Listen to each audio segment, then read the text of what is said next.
changing the world of work for women everywhere. We are Watermark. We're the only nonprofit women's leadership organization that spans all industries. We connect, develop, and advocate for the advancement of women in the workplace. The Watermark community includes senior executives, entrepreneurs, and emerging executives that support you not only at the top of your field, but also on your way up.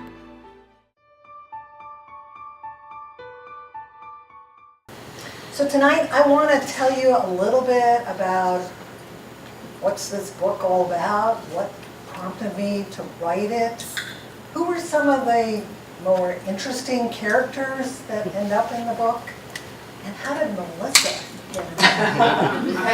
And what was the most memorable story that Melissa shared with me that got into the book? And then after that, Melissa will come forward and we'll continue the dialogue. So I should preface this by explaining that I instigated the career coverage at the Wall Street Journal, started our very first career column a number of years ago. I still write a career advice column. My latest column appeared in print yesterday, and I'm totally unqualified to be giving out career advice because I've only ever worked for one company, which is the Wall Street Journal. And I started my career with the Wall Street Journal here in San Francisco when I finished graduate school at Stanford.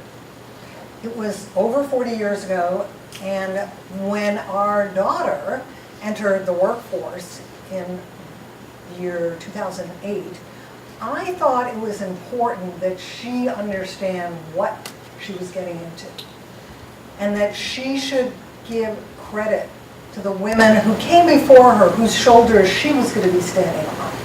And as much as things had gotten better in the workforce from when I had joined in the 70s, that things were not yet, as I like to say in our house, hunky-dory. And if anything, she herself was going to have to work to make things better for women in the workforce, as women who came before me and as I and our generation had done. So in order to educate Abra, I wrote a first-person essay for a Wall Street Journal blog we then had called Journal Women. And the essay was called Remember the Barriers. And it was a look back at what were some of the issues I had dealt with as a woman entering the journalism profession in the 1970s. And what I talked about in that piece was coming to work for the Wall Street Journal in San Francisco, straight out of graduate school at Stanford, and some of the experiences I had, which were not ones that I had expected. I had worked on the Daily Northwestern at undergrad, where we were all equal opportunity slaves. We just worked 24/7, men and women alike. And so on my first day at the newspaper, at the Wall Street Journal, I come into a bureau where they had never hired a woman before as a reporter, and there are 6 male reporters and a male bureau chief. And I found it a tad strange, but several of the men had pin-up calendars above their desks. And these were not things that you found on the internet. These were physical objects. And there was a nude woman for every month of the year. And this just, I was flabbergasted. It seemed so unprofessional. Is this the Wall Street Journal? But what can I do? I'm green behind the ears. I'm straight out of graduate school at Stanford. I didn't think I could say anything, but I could do something about it. So I went out and I bought a calendar with male nudes. Put it up on my bulletin board, which again was a physical structure above my desk. We then had typewriters. Oh my God. And proceeded to try to do my job. My calendar lasted 24 hours, disappeared, never to be seen again. And then I saw what it was going to be like to work for the Wall Street Journal. I would get comments like, sources would, when they would meet me, say, where have they been keeping a dish like you? When I would go to cover corporate events at local business clubs in the Bay Area, I generally had to go in the back door where the kitchen staff came to work because they did not admit women. Sometimes I would take a male source out to lunch and he wouldn't want me to pay for it. And I'd say, oh, no, it's not me. This is Dow Jones, the owners of the Wall Street Journal that are paying for this lunch. And you'd go, oh, okay. And then I'd say, and by the way, the two great nieces of the founder are the majority shareholders, after I handed over my American Express card. About a year after I joined the Wall Street Journal, story I wrote about the school superintendent in San Francisco who had lasted about a year or two. And it was a front page story about the fact that school superintendents in big cities have rather short tenures. It won honorable mention in the San Francisco Press Club annual press competition. And I was invited to the awards dinner. And all the guys in the office said, no, Joann, you have to boycott the event. I was like, well, why? And they said, well, because they don't admit women to the San Francisco Press Club. And I said, au contraire, mes frères, which in French means, I'm going. How else am I going to prove that women ought to be admitted to these private business clubs, to press clubs, to all these venues that were closed to us? So I went, and a few years later, the press club in San Francisco and Washington and other places, lo and behold, began admitting women. I mean, women have been journalists in this country since before the Civil War. About 2 years after I joined the Wall Street Journal, my husband was admitted to graduate school, and we decided to leave the Bay Area. More about that later. And as my farewell gift, the guys in the office bought me an oversized card that folded out to here. It was the actor Burt Reynolds in his birthday suit. He had his hand over his private card. And the guys all wrote, good luck.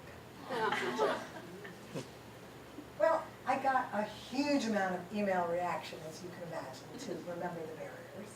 Even Abra, our 20-something daughter, emailed me a note. Interesting, Mom.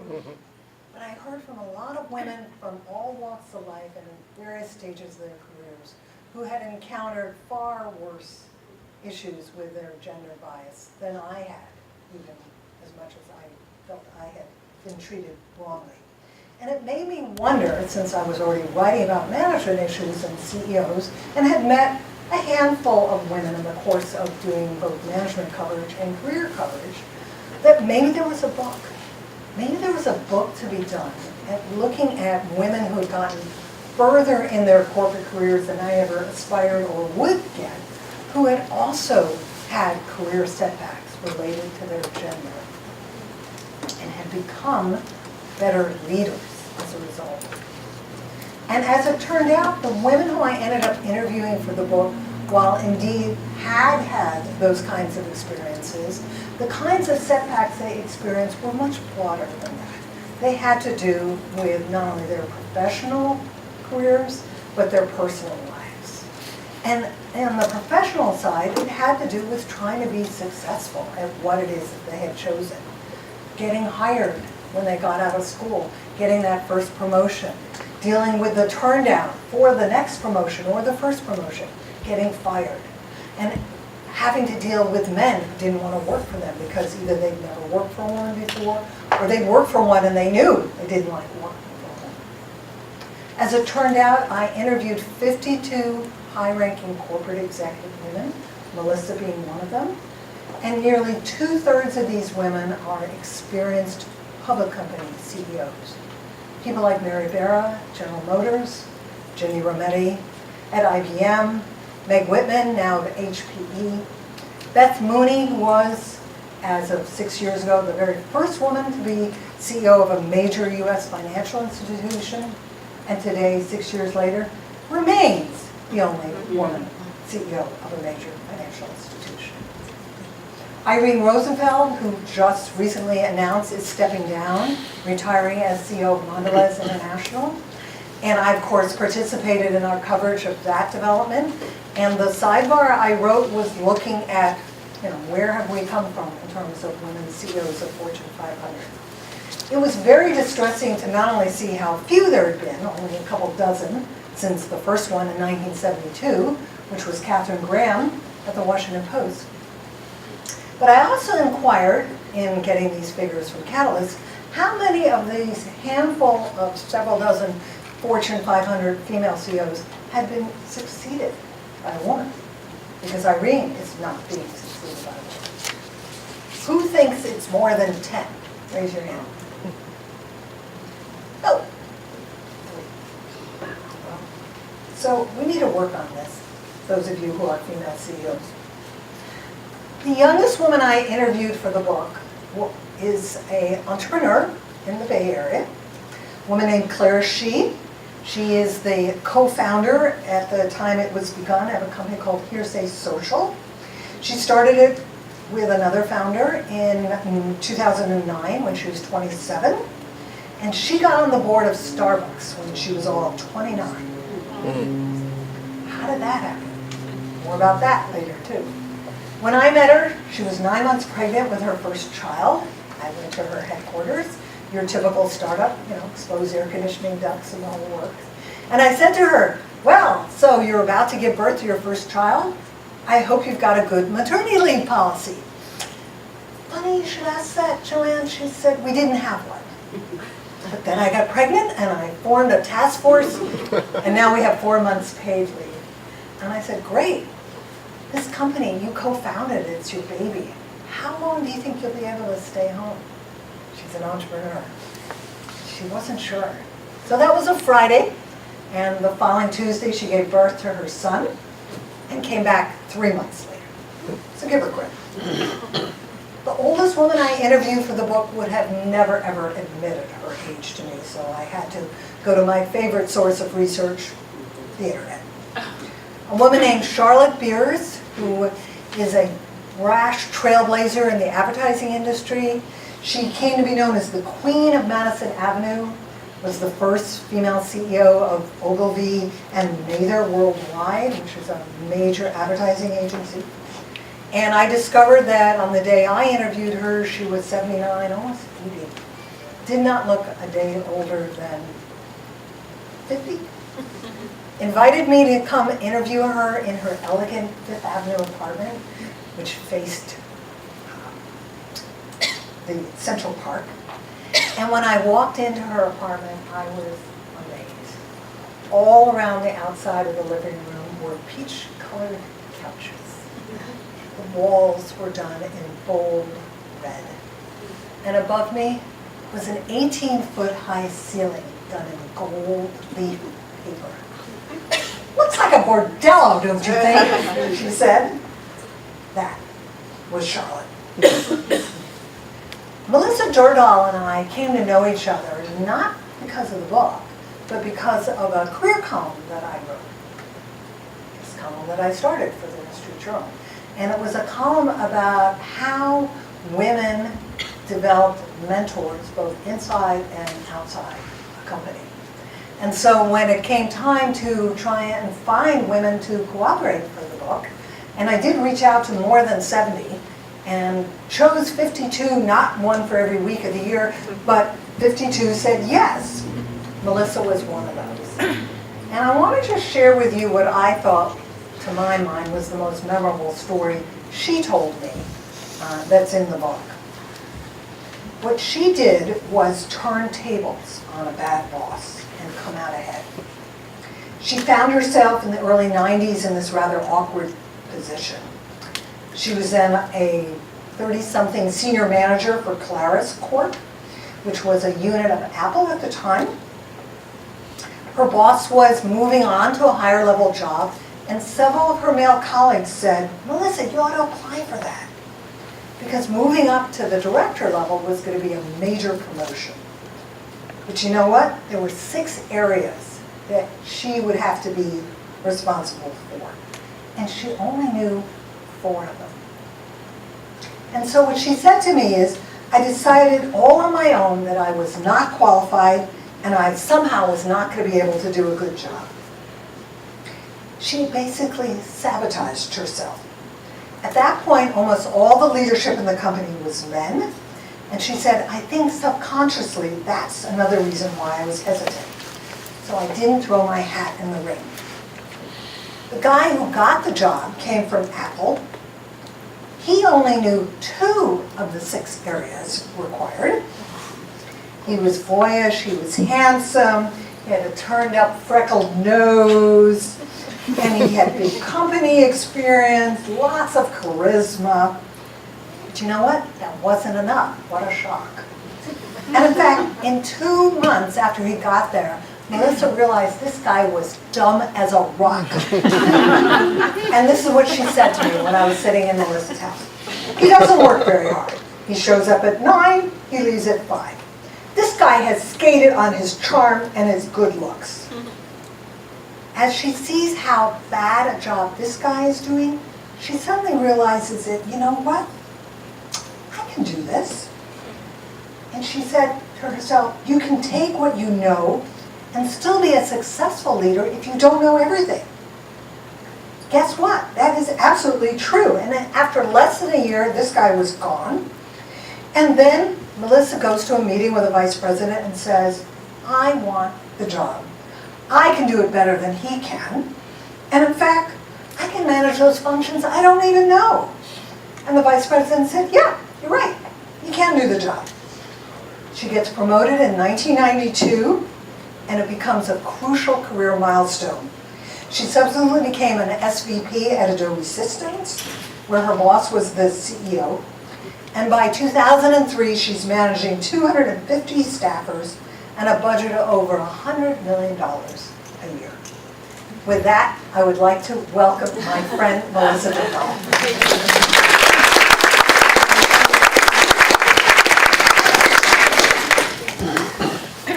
So what a pleasure for me to be sitting on the interviewer side of the equation.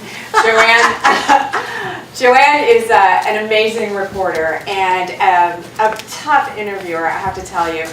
And she got me to tell all kinds of stories I actually wasn't really prepared to tell. And after she left my house, I realized, I think everything I just said is going to be in a book that 1 million people are going to read. I hope 1 million people read my book. So I would encourage you to read it. It is one of my favorite books. I give it as a gift many times during the year. And I also speak, one of my dear friends, Nancy Bassani, is here, and she is a professor at San Jose State and teaches a leadership and organizational development class. And I'm on a CEO panel for her class frequently, and I always bring the book and talk about the book and have 3 or 4 copies to give away to students because I think it's such a great handbook for that it contains all kinds of practical advice. So, Joann, I have a few questions about just your experience writing the book. And you know, one of the things I know the answer to, but I was surprised, and I think everyone else will be interested in this. But did you just take time off from the Wall Street Journal and have a paid sabbatical to write this book and travel around and do all these wonderful speaking engagements? I wish. I did ask for a paid book leave, and I was told that the journal didn't give paid book leaves very often, if at all. But my bureau chief was willing to negotiate what ended up actually being a better deal for me.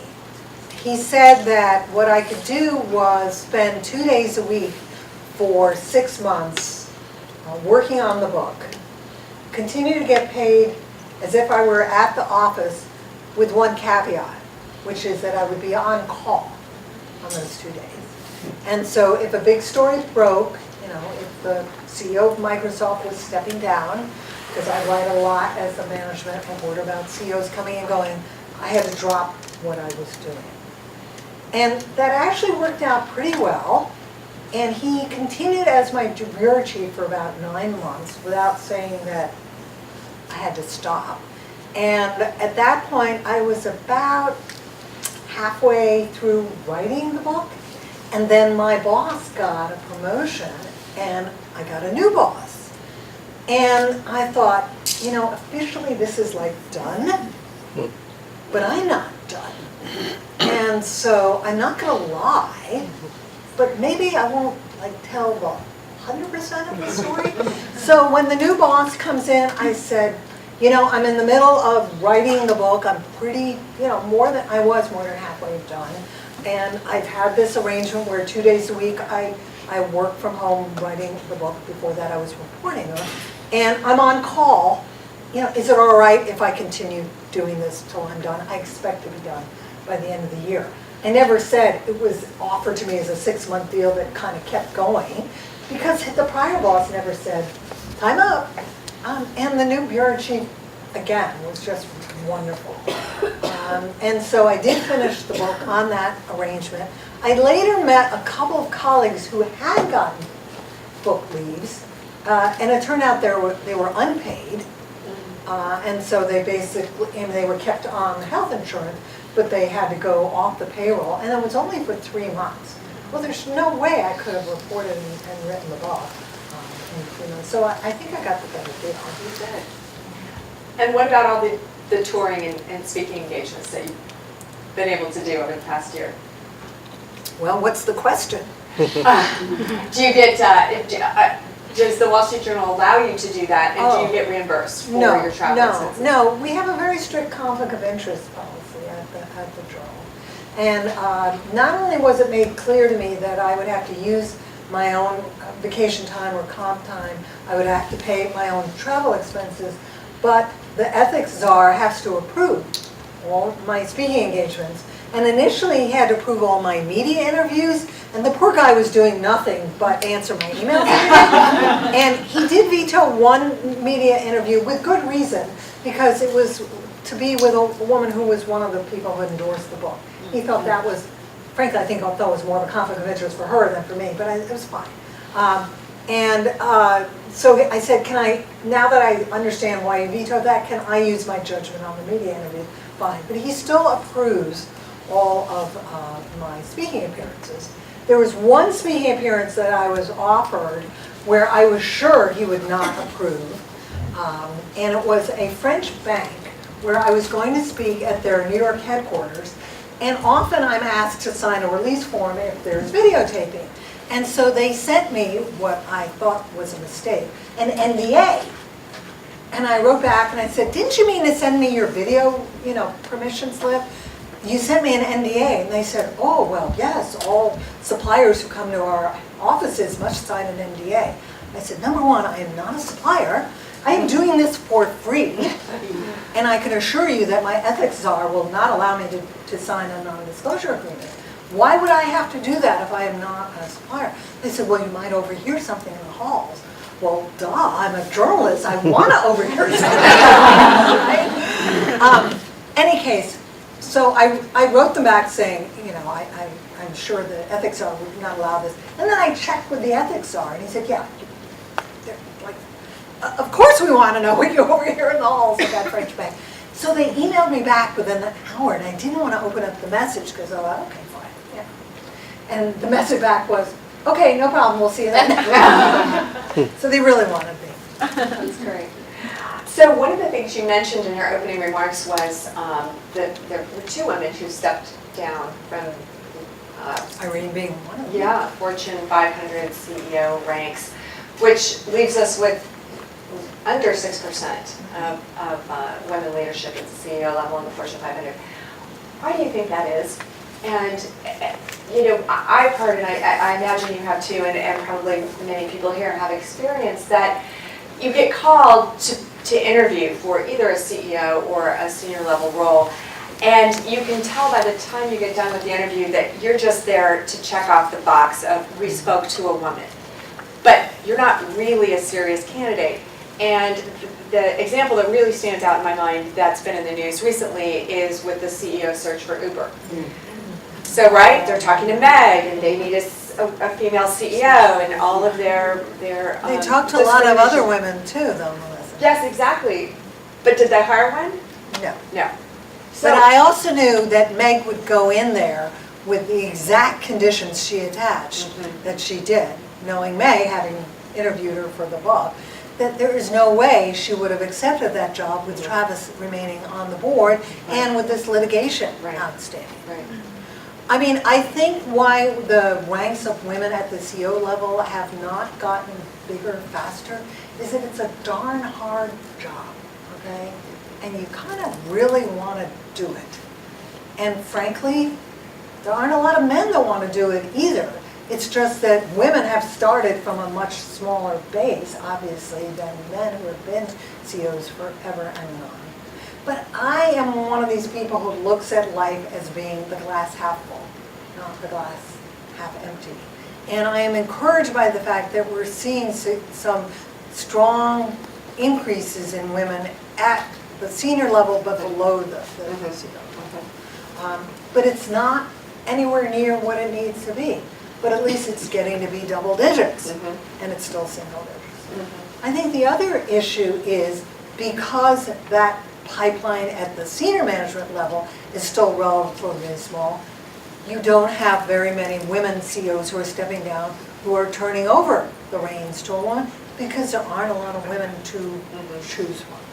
Anne Mulcahy, who's one of the other COs that I interviewed for the book, when she stepped down as CEO of Xerox, did hand the mantle to a woman. But when her successor stepped down, her successor was a guy. And so it's a numbers game, it really is. And women still are heavily populated in the middle management ranks, and the funneling gets very, very narrow very quickly in senior management.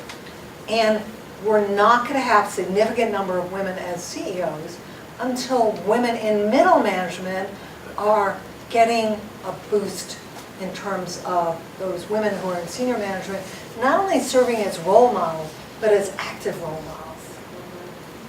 Sorry to give such a long speech. No, it's great, and I agree with you. And what do you think? In the past, I would say, sort of during our generation, when there were very few women in senior roles, my personal experience is those women did nothing to help my career. I had the mentors I had and the help that I got was men, and I think. And how about when you got in senior management? How much did you do mentoring of junior women? I put a lot of time and effort into it, and anybody who worked with me at Adobe knows that I spent a lot of time mentoring. I mentored internally and for an external organization, and I still mentor women and men. But I specifically made that a priority when I was at Adobe because I felt like I wanted to give back. I didn't feel like I really got it from the women who were ahead of me and who were a little bit older and more senior than I was during the early parts of my career. But I was also shocked during those early years that they seemed so indifferent to building a pipeline of women and providing that level of support. Do you see that in other industries? Because I can only speak from tech. My whole career was in tech. I get often asked this question, and unfortunately I have a very narrow frame of reference. And that is the women who chose to cooperate with me on this book are not just women who earned it, but women who chose to return it. And they're women like Melissa.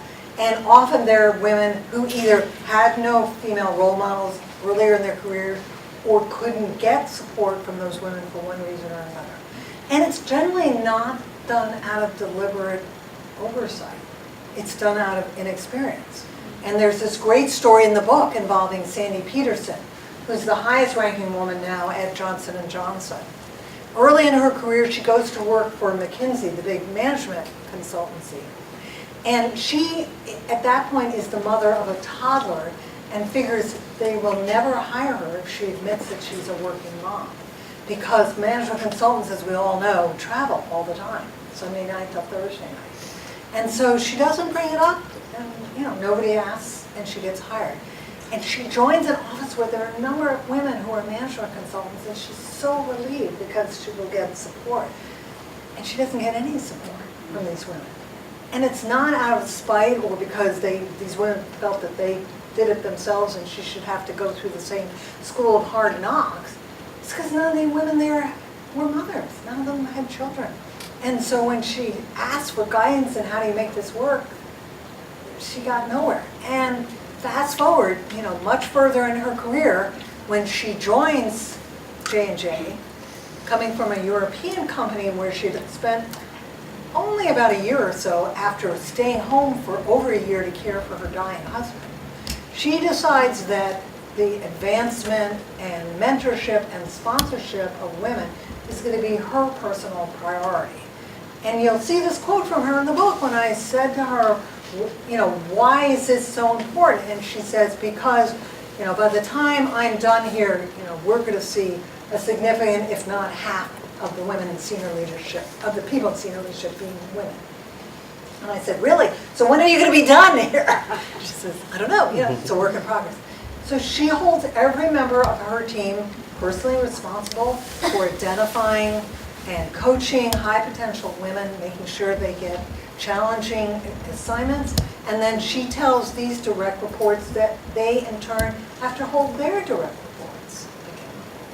What was interesting is, as part of my talking about the book, I was invited to speak at a J&J Global Women's Conference in June, and then I got invited to come to a local site of J&J just a few weeks ago.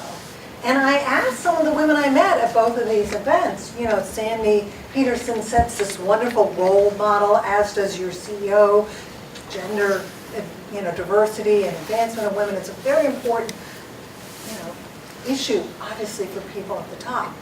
How does that percolate down to the grassroots, to the people, here in the operating units?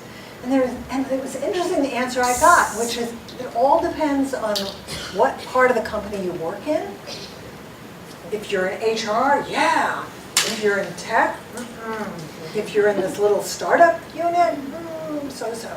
And they were explaining how both by geography as well as, and of course there are all kinds of different business units, as well as functional areas, the level of commitment and understanding as well as unconscious bias is going to vary depending on where it is you work. I thought that was really interesting. Which gets back to the question of if the model of how we want to operate a company is being set by the leaders at the top, how do we make sure that communication gets down? And I believe that's probably part of what Watermark's mission is about. So let's talk about sexual harassment for a second. If you're our age, Joann, you did not ever not experience sexual harassment at work. It was a given. It happened all the time. It was excused. It was tolerated. You were made to feel it was your fault. That was just sort of the norm in the 80s and early 90s. And then slowly it started to change, and it became there were classes about how to detect and respond to sexual harassment, and companies got put more effort into that. But I notice now that the younger generation of women seem to be more willing to publicly call it out. So it's even got a name. It's called the Ellen Powell effect. Yes. The woman who is the engineer at Uber who wrote the document about that. Taylor Swift did not hesitate to make a case about the man who grabbed her at the award show. So, and Fox News, how can we forget that? Right. So what are you seeing as far as the change that's happened over the last 30 years and how sexual harassment is viewed and discussed? Well, it doesn't ever cease to boggle my mind every day for the last year and a half to see stories again and again, and it's not just in the tech arena, of what women have had to go through and are still going through today. But I am very cheered by the fact that women are coming forward, and as they come forward, they're finding safety in numbers, and they're finding that it does not have to be the career killer that it used to be outspoken. And it's been incredible to see some of these men in the tech industry in this part of the world who have been identified and then are, particularly the venture capitalists, who are then like doing these public mea culpas to the women who have been victimized by them, to want to somehow be forgiven? I don't know, it just strikes me a bit odd. But again, back to the returning it theme of my book, A number of these women were victims of sexual harassment early in their careers and vowed that if they ever got into positions of power, they not only would not tolerate it, but they would set a higher standard than whatever their company was doing. And so there's this great story involving a woman who had been sexually harassed in her 20s, who then gets to be a senior level executive of what was then called Sears Roebuck, and is confronted one day by two young buyers, a pair of women in their 20s, who are complaining about one of her senior male executives having used what they considered vulgar remarks towards them. And they're crying, and she makes them sit down and asks, what happened? Well, it was a product planning meeting in which they were talking about the launch of a new line of women's underpants. And this male senior executive says to these two 20-something women, I'd really like to see you in those panties. They didn't find that amusing, and neither did she. And so she realized that the Sears official policy did not apply to language, inappropriate language around women. It applied to acts. And she calls him into her office and explains, in my book, this is sexual harassment. And she fired him. And then she summoned the two young women back to her office at the end of the day. And they were absolutely, totally surprised. Because this woman was one of the very few women in senior management. Everyone else were men. And they also knew that the policy didn't go that far. So one of the topics that you devote a chapter to in your book is executive presence. And as you say, you have to act the part and look the part. But one of the things I noticed here in Silicon And do the part. And do the part. Yes, of course, you have to be able to do it. That was my assumption. I'm just teasing. But in Silicon Valley, we have such a casual culture. And what I've personally seen is many younger women who I feel are really doing themselves a disservice by dressing in a very, very casual way, in a way that does not lend credibility and professionalism and this more serious tone to ensure what is brilliantly coming into their minds and out of their mouths. So do you notice that more here in Silicon Valley, or is this an issue that's prevalent around the country? No, I think that is pretty unique to the West Coast culture. And I'm curious, when you see women dressed like that, do you keep your mouth shut, or do you volunteer advice? And what kind of reaction do you get? Yeah, so I have volunteered advice. Sometimes it's appreciated and accepted, and really is it was more naivete on their part. In other cases, women are like, I don't know, why should that matter? What difference does it make how I look? It really should be about how well I do the job. And it's hard to argue with that to a certain extent. So what do you say then? Well, what I say, because it's what I believed and it's what made me, do you see what I mean about her in the interview? I'm just realizing how the right? But what I realized is that what I learned in my career was, if you want to be taken seriously and if you want to have a CEO job, people need to be able to envision you as a CEO. And so that's what I say. However, I was coming up through my career during a different period of time when there wasn't the level of casualness that there is now, and where there were so few women, and so we were so concerned about being perceived as being professional that we almost dressed like men. So, we were back at the early ages of, wear a bow tie around your neck and a skirt down to here, because then your gender is completely invisible.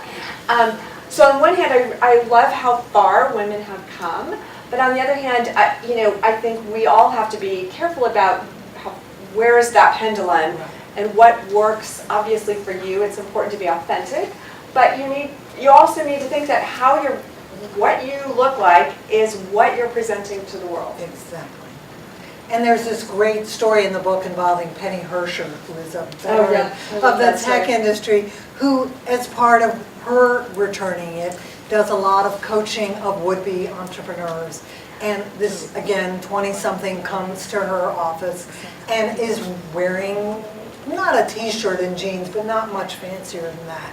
And she says to her, I know this is how all the guys, where you work now dress, but if you want to be taken seriously, you already have one strike against you, so to speak, as a woman. You got to look the part. And she said, look at every picture you can find of Sheryl Sandberg. You will notice she is always wearing a monochromatic dress. And when she said this, I had to go home and look up what is a monochromatic dress. And it means a single colored dress. And the young woman sort of listened very kindly, but didn't seem to react at all to what Penny was saying. And then came back a few weeks later to update her on how she was doing with getting her business going and raising money, because that's what she came to get advice about. But she came back wearing money. Okay, so we just have 1 minute left, so I've got one last question. Talk fast! Okay, and then we're going to take questions from all of you. But my last question is, are we moving forward? Are we hopeful for the future? I am, as I said, a half full glass person, and I am hopeful that we are moving forward. I was not hopeful after the election, but I got an email from our son the next morning. I was actually out here in California doing book talks right after the book came out late last year, and I got an email from my son, and he said, you know what? The outcome of the election will sell more books. And he's right. That's why I'm hopeful, okay? As much as women have not advanced at the rate I expected by this time in my lifetime, we are making progress. But for every setback, I think it makes men and women who believe that having women be successful is important work all that much harder. Exactly. Very good. Thank you all very much. Glenn and I will be taking some questions for Joann and Melissa. Yeah. So first off, thank you so much for coming today. You've mentioned unconscious bias a few times, and I just wanted to hear your thoughts on what should we be thinking today about the biggest unconscious biases that we should be working against in today's workplace. You go first. Okay. Well, I think the biggest unconscious bias issue we should be dealing with is the expectations that we may have and assumptions about both what we think as women we're capable of doing, as well as assumptions that men and women have about what other women are capable of doing. For some reporting I'm doing for an annual section the journal does on women in the workplace, I read about a recent study in which they looked at what percentage of men and what percentage of women want to take international assignments as part of their career development. And it's roughly equal. And then the same study said, but a far higher percentage of men actually get those international assignments than women.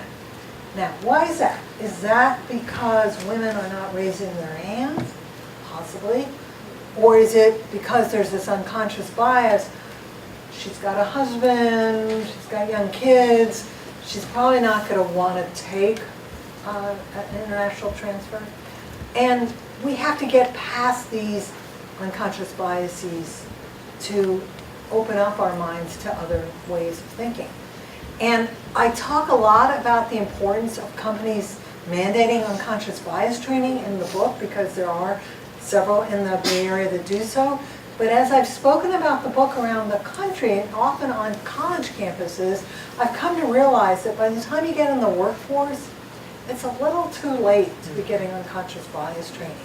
And so, again, I've been very encouraged by the fact several campuses where I have visited are either making it mandatory or offering a voluntary unconscious bias training, even at the undergraduate level, which is where it needs to happen. Now you get to answer that question. Yeah, I don't have anything to add. That was great. Go ahead. No, actually, I want to add something. I think a lot of it is because, you're talking about some of them don't want to leave their husbands. But a lot of times, the husbands make so much more money than their wives. that it doesn't justify for the whole family to move, to be displaced to internationally. So I think that's That's certainly been a Yeah. factor in. factor part of it. So, so I think we don't need it, but. No, it's all right. Okay. People I can tone the mic. Well, first of all, thank you so much for, a great interaction. And I can relate to a lot of the stories that you shared. I kind of lived through that, right? Like, first like female executive, look around, all male.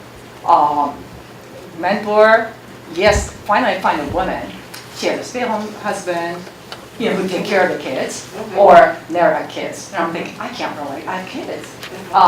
But anyway, so I can totally relate. But one of the things I'm finding recently is when I'm talking to the younger generation, because I'm all about mentoring, and I have a lot of mentors within the company, outside, etc.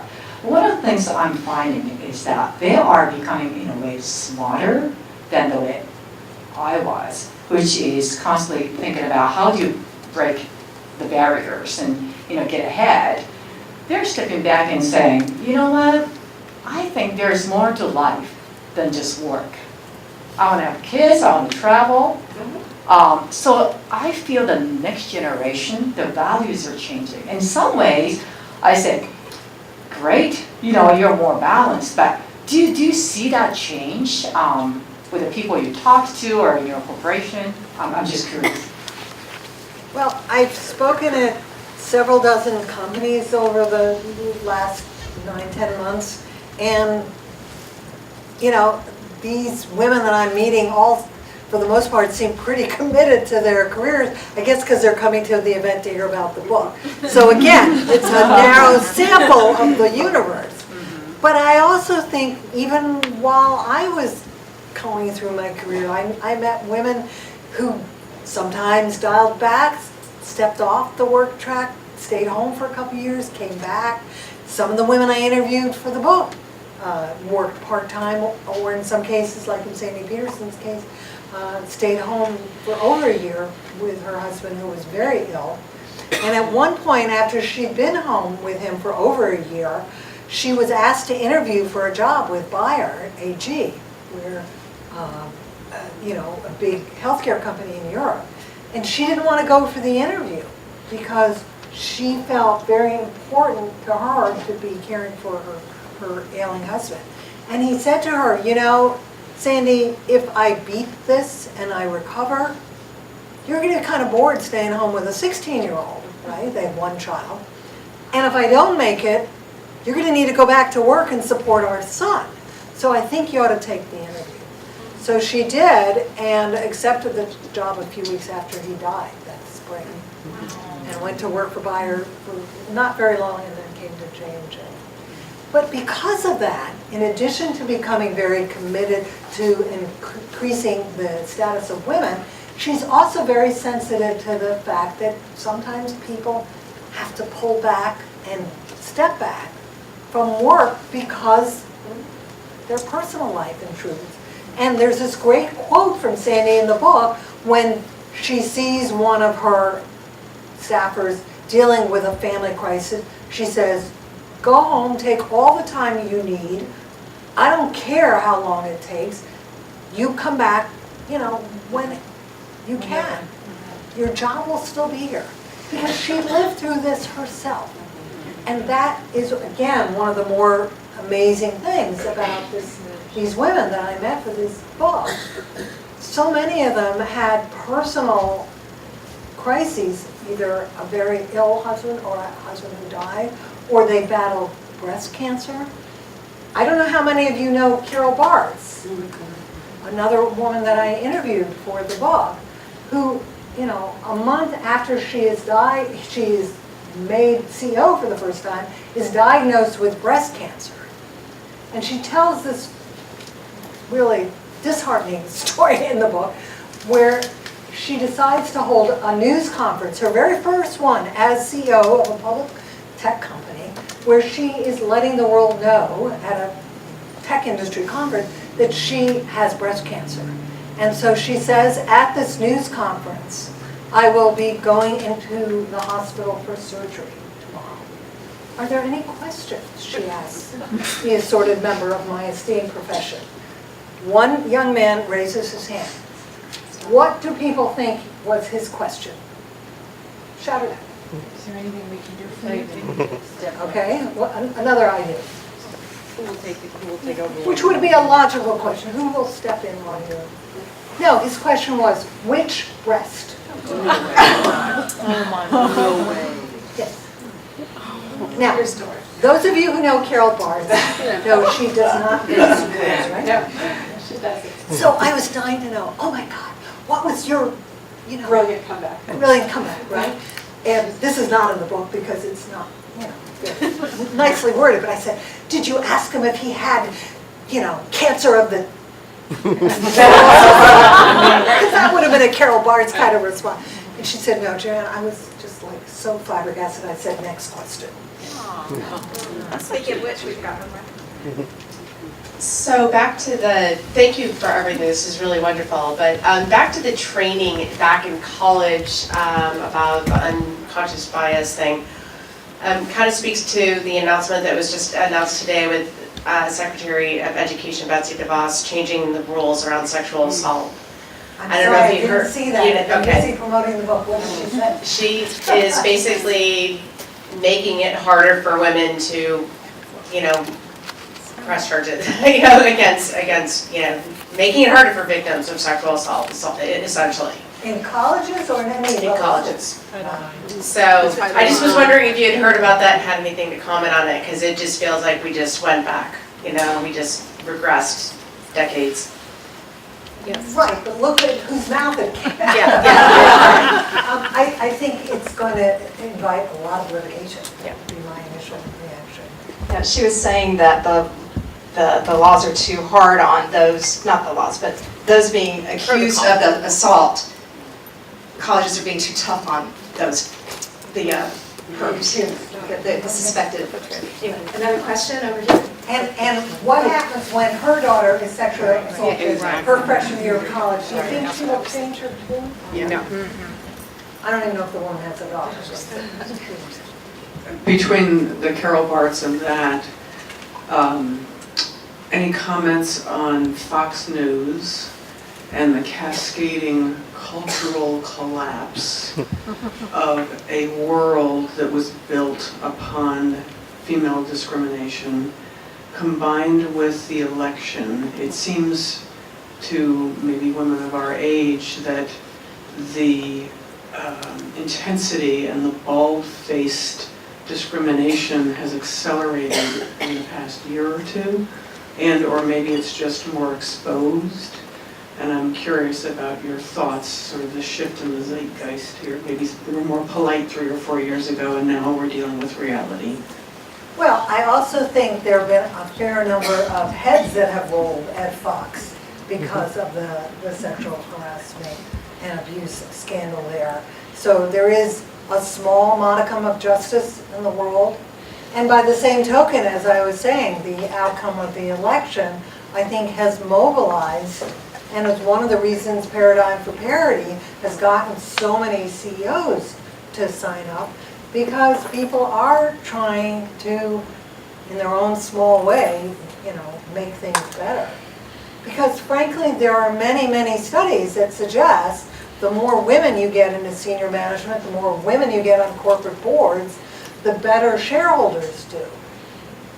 And I did an event yesterday at McKesson, and this was one of the questions that one of the women at their headquarters asked. She's like, so there have been all these studies, why don't the men believe the results of the study and therefore support women's advancement? And I said, because men see it as a woman's issue, they don't see it as a men's issue, and if anything, some of them feel threatened by this. I did a presentation for the Women's Network at Dow Jones, which owns the Wall Street Journal, and one of my dearest colleagues at the paper, her question was, her husband had been laid off by the New York Daily News. He had tried repeatedly to get hired by the Wall Street Journal. He had done a lot of freelancing. They knew him, they respected him, and they told him that each opening he raised his hand for was going to either a person of color or a woman. And so her question was, is the advancement of women coming at the price of the advancement of white men? Which I thought was an interesting question. And so, I can't remember exactly what I said to her, but the answer I gave to the McKesson woman was, it's got to be a game in which we all benefit or no one's going to benefit.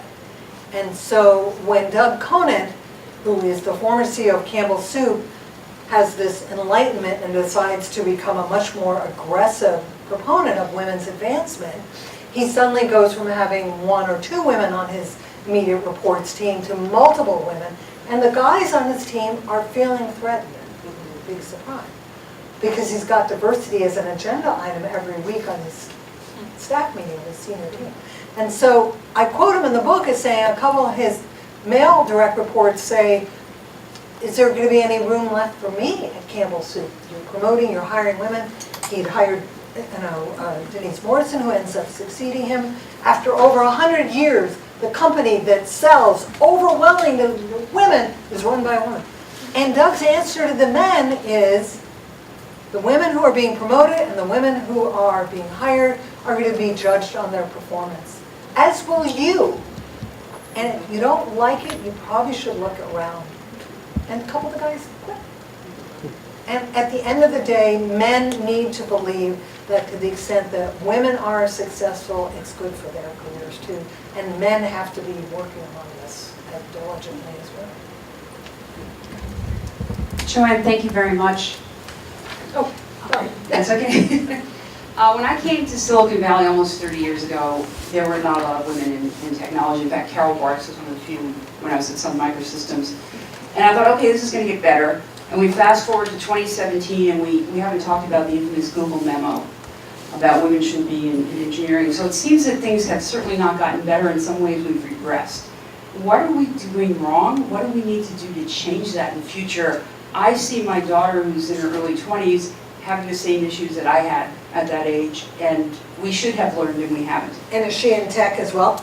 She's in production in Hollywood, which is 90% male. It's almost worse than tech. And what advice do you give her?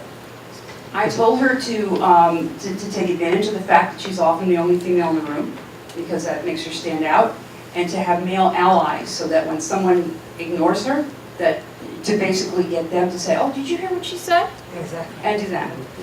And there actually are a couple of women I interviewed for the book who deliberately took that approach because they got tired of being ignored or belittled or not being given credit for what they had brought up in a meeting.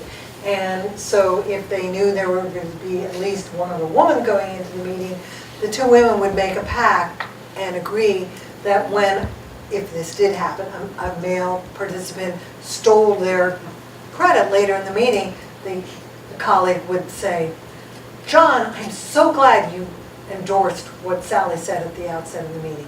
And I think you're giving your daughter the exact good advice. If she is the only woman in the room, she needs to have allies going into that situation. There's this great story in the book involving Diane Bryant, who at one point in her career at Intel, and she ends up being the highest ranking woman at Intel, is told by her boss that she cannot call on a client company because they won't deal with a woman, okay? And she can't believe this, she knows everything that this client needs to know about the product line.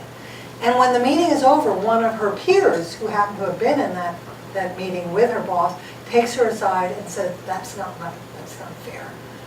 I'm gonna basically go behind the boss's back and make it possible for you to go visit that client. And again, I'm not going to tell all the good stories, but there's this great story when she then goes to Texas to meet the client. So what are we doing wrong in Silicon Valley? All right, so what are we doing wrong in Silicon Valley? How about you answer that question?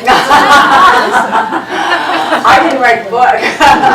No, but my book is not all about Silicon Valley. You know Silicon Valley a lot better than I do. I think in Silicon Valley, the challenge is still that women are a minority. And I think that there are often 1 or 2 women in the room, and it's 90% men. And I think there are still a lot of women who don't support other women.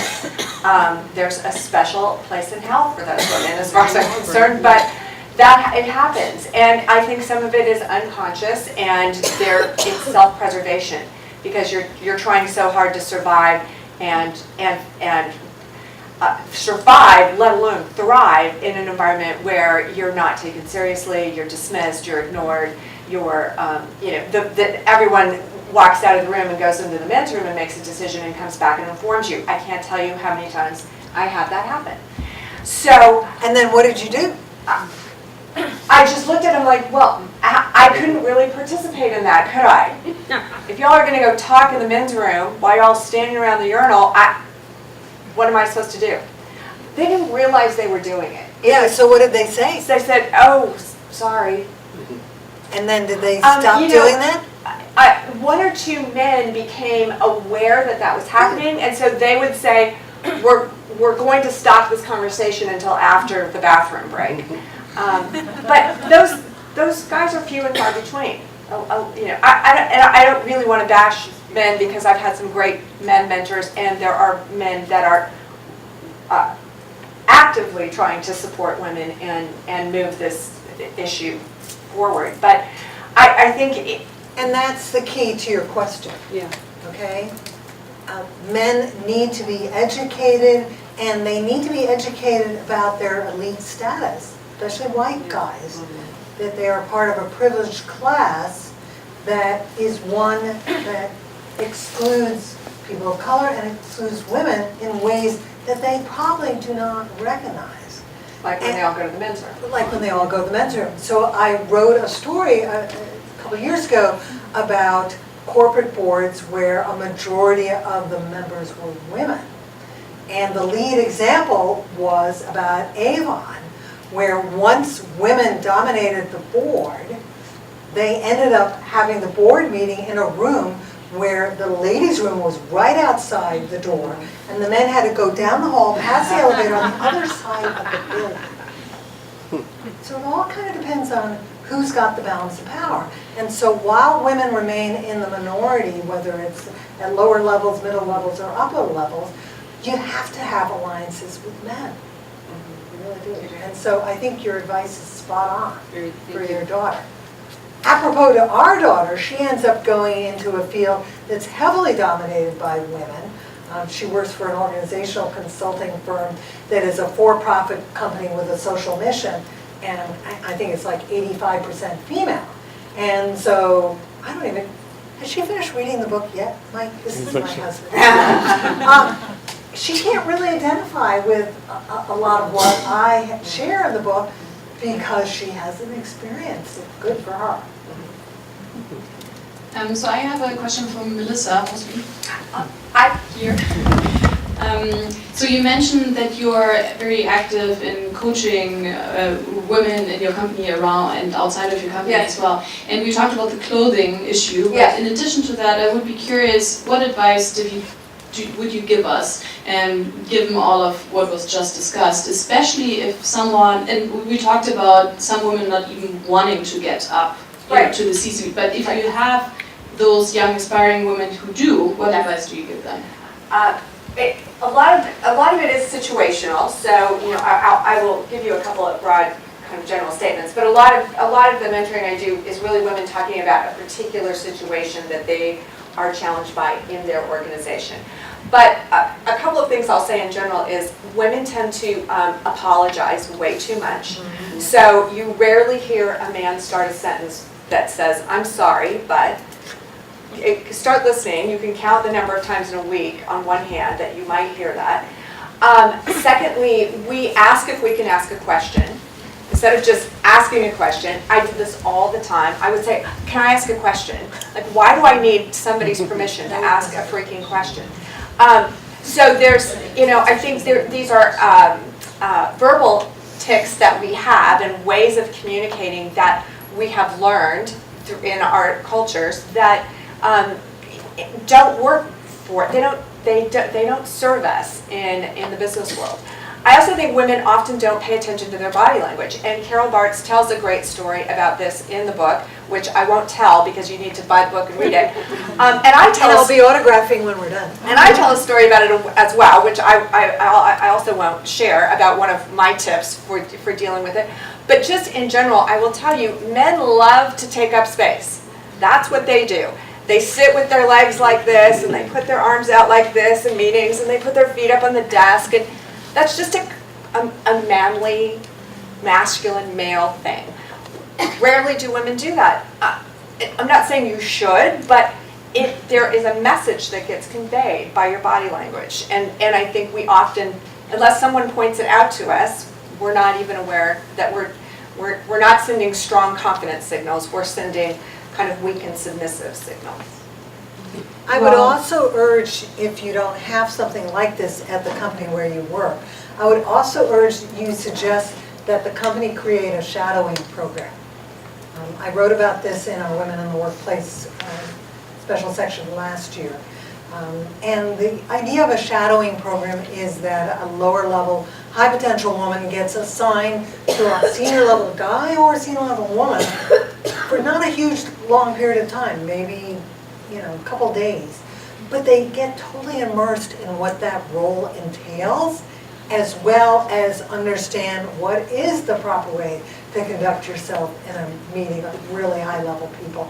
And what are some of the shortcuts that make it possible for some of these senior-level people to get so much done in, what's a long day, but it's not endless. Believe it or not, you can get to senior management and still have a life, which seems hard to believe. You all, I am so sorry, we are out of time for questions, but Joann, as you know, we have books for sale, and she'll be answering questions as you get your book signed. So let's give a warm thank you to you both for